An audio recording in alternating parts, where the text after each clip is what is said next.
You know, he was a good friend of ours, and he helped around here. And I mean, he was like a brother to me and like a son to my dad. You know, or a brother to him as well. Yeah. You know, I mean, he meant a lot to us, and he was wild and crazy, and everybody knew Crabtree as that. But he's a good fella, and there's and probably the best help we've ever had. You know, and and whenever we started this deal, whenever I got hurt and we started buying a few more bulls and stuff, well, we had a bull riding, and we were just, my dad, he's always studying this stuff, and he was writing some stuff down, trying to come up with a name one day, and he came up with this IROC deal, and it's real catchy, you know, in reference to Crabtree, and it always makes us kind of go back and remember where we come from too. Exactly. You know, I mean, we got a lot of stuff right now. I mean, we've got a lot of bulls and lots of good horses and a lot of good rodeos right now. But we know where we come from, you know, and that's.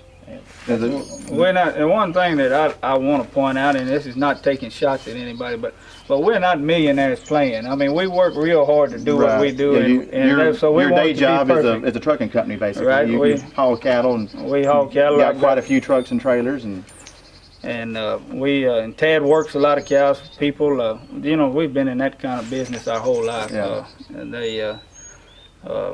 I used to day work a bunch myself. I mean, this is something that we wanted to do, and we had an opportunity to do it. And last year or year before, when we started the IROC Rodeo Company, we just gonna build our way up, and then we had the opportunity with the Lancaster deal, and it's really, like Tad said earlier, we went from being a real small to a decent size pretty quick, and it sure made it nice.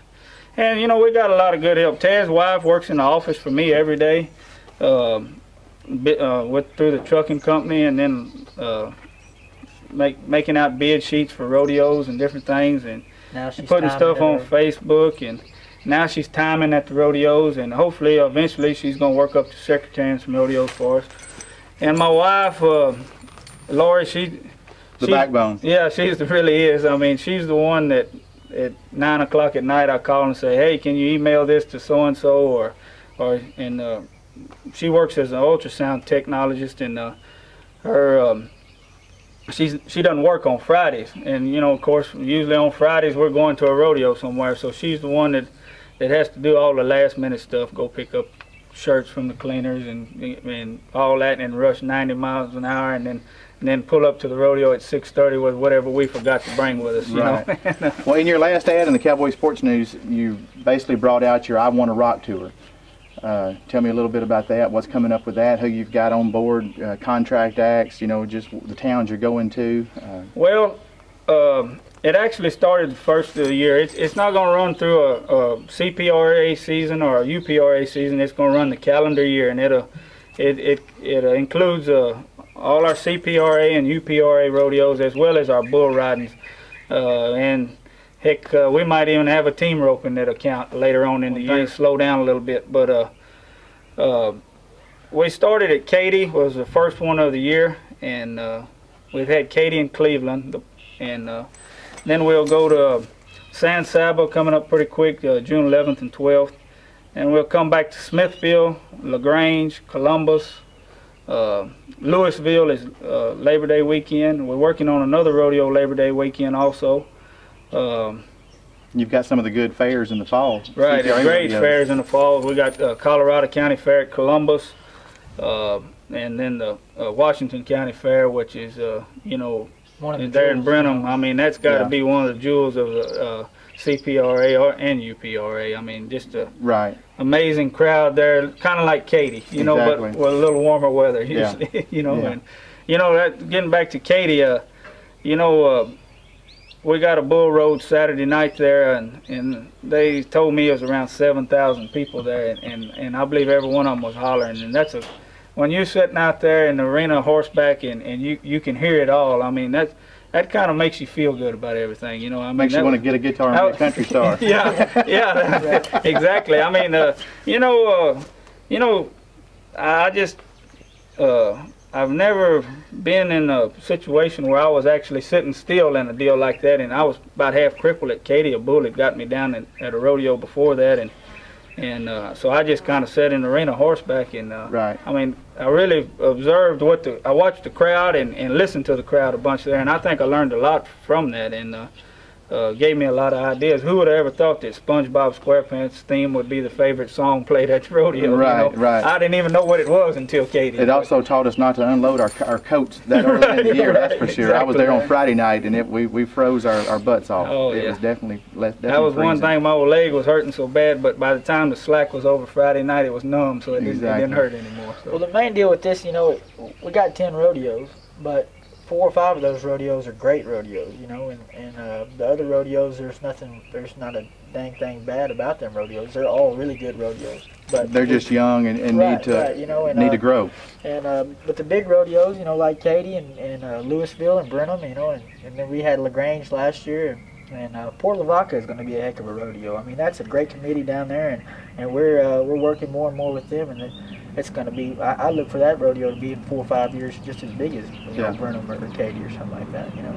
You know, Port Lavaca, we had to come up with new rodeos. You know, right. That's the CPRA rule. You know, bring in 3 new rodeos. Well, a friend of ours put us in contact with a committee at Port Lavaca. The first time we go down there, there's 4 to 8 people there at the meeting.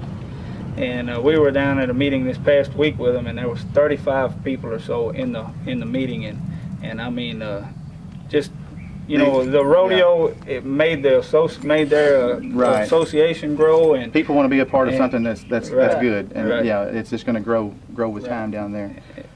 Real good, and other thing that we wanted to talk about, you know, I might have said it earlier, but you know, we really do strive to have good, even stock for everybody, whether it's the breakaway roping, the tie down, the bulldogging, or the rough stock events. You know, we want everybody to have a chance to win, and I guarantee you, it bothers me as much when a calf ducks or a steer stops, sets up on somebody in the bulldog, and well, you know, whatever. Ty Murray said it one year at the NFR. You know, if your bareback horse or bull doesn't perform, it's a re-ride.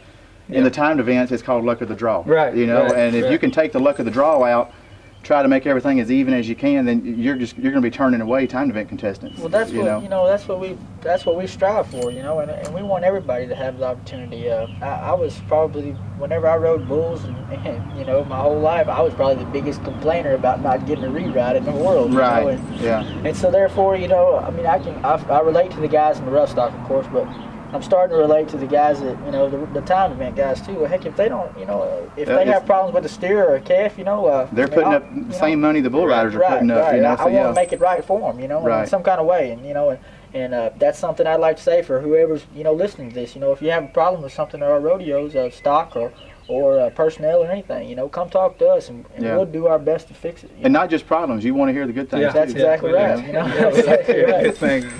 And when you do come talk, come in a nice way. You get more done with honey. Exactly. Well, I didn't get the memo about the blue brush poppers today, but it's been nice. We appreciate y'all inviting us down to Muldoon, Texas, basically LaGrange.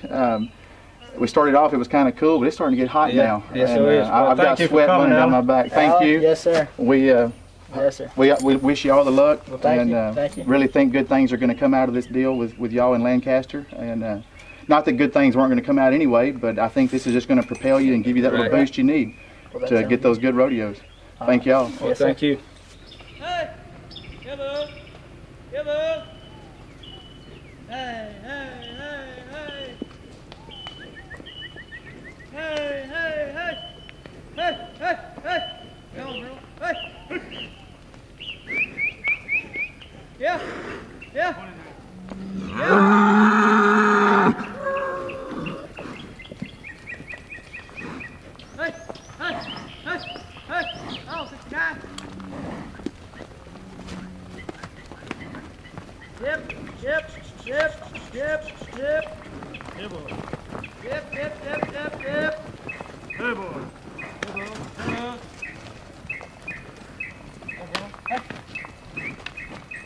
Hey, hey, hey. Hey.